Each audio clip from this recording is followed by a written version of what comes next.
Hello there. Today we're going to talk about setting up your guinea pig home. Chances are, if you're buying a guinea pig, you put some thought into it. You may have decided after looking at how much care a puppy requires, a guinea pig is a little bit easier. Regardless, setting up your guinea pig home before you bring your piggles back from the shelter or the store is always a good idea. So, the first thing you'll require is a cage or a container of some form.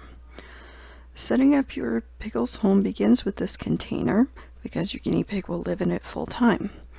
Generally, commercial guinea pig cages consist of a solid pan for the base and wire sides. They usually also have a roof, although if you don't have any predators in the house, you don't necessarily need one. However, the issue with commercial guinea pig cages is the lack of space. A single guinea pig needs at least 7 square feet of space, and pairs should aim for at least 10. Now, fortunately, there are many options for DIYing guinea pig cages. There's everything from custom pans welded to using a children's splash pool if you don't have a dog or cat. The important thing is to get that space without going vertical.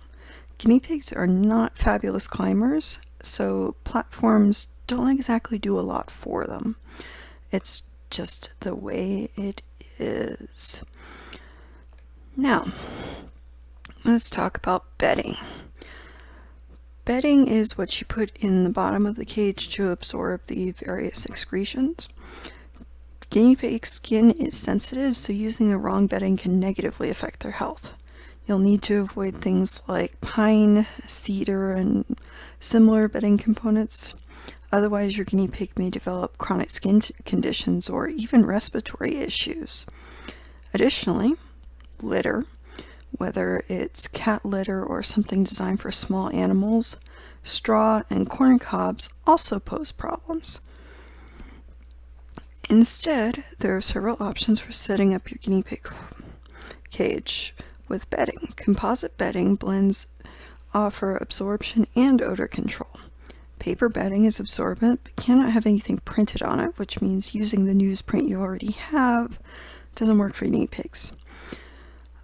Fleece is also a possibility for those concerned about their environmental footprint. However, it requires cleaning like clockwork in order to prevent it from smelling and degrading. The best choice depends on how much work you're willing to put into it and how often you want to clean the cage. Additionally, you'll need to consider what you want to put underneath the guinea pig bedding. Layering helps make cleanup quicker and preserves the functioning of your pan. We recommend a waterproof layer like plastic and extra absorbency to basically help make it all easier to pick up. So now you've got your cage and your bedding. Next step is water. Guinea pigs require a lot of water in order to be able to successfully digest. You've got 2 basic options for watering a guinea pig. The first is a container on the ground.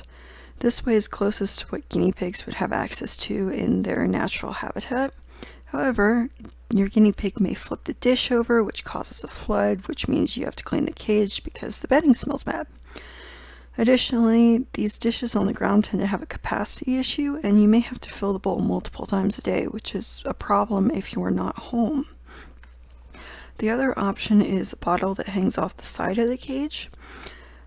The guinea pig manipulates the stopper on the bottle to get access to the water. The design is relatively flood-proof, which is nice, and with a big enough bottle, you should only need to change it once a day. Alright, next step is food, because having the food on hand before you bring the guinea pig home is essential. Guinea pigs are herbivores and grazers by nature, so they don't eat big meals like humans do. They instead eat over the course of a day. Now, most commercial guinea pig food in a dish works for them.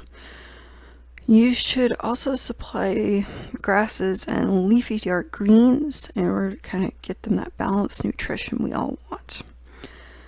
The caveat is that you must ensure your guinea pig is getting enough vitamin C. Guinea pigs don't make their own vitamin C internally. They're like humans like that. Instead, they have to get it from the food that they eat. Now, most guinea pig foods are enriched, so this isn't usually a problem. But if you're looking at guinea pig food that is not enriched, you'll need to get some kind of supplement, tablet, or you can just flat out give your guinea pig fresh vegetables each day that contain vitamin C. Bonus. Now, on many guinea pig cages, you'll see salt and mineral licks. Assuming you've actually picked out a balanced guinea pig food, there is no need for one of these licks. However, if you want to offer one anyway, try to avoid going for the straight salt variety. Instead, go for the mineral-rich variety. That way, your guinea pig gets more out of it, instead of the salt that may be hard on their systems. Now, guinea pigs are fun-loving little creatures. They're great to hold. And you still have to stimulate their brains, though. Guinea pigs are not trainable like dogs, so they don't necessarily learn words, but they can learn cues. So, like flipping over a guinea pig house might tell the guinea pig to hop on, they're going for an adventure. Anyway, enrichment can take many different forms. You can have stuff that's in the cage, or you can have stuff you put in periodically. They do make small animal toys and that kind of stuff as well. In-cage options are things that your guinea pig can play with whenever they get a wild hair. Often these items are safe for guinea pigs to chew, which is a great bonus. Depending on how tall your cage is, you may be able to attach things to the roof. You may be able to get Heidi logs that they can chew on. You can even give them untreated cardboard boxes, like what most cereal comes in, to play with, move around, chew on. You can also use food for enrichment. Hay is a great option for this kind of thing, provided it's not treated with pesticides and all that fun stuff. Guinea pigs also enjoy dark leafy greens, some fruits, squashes, that kind of thing. The important thing with this is to make sure that you're cycling through the various produces so that your guinea pig gets a variety. This will also help supplement their diet.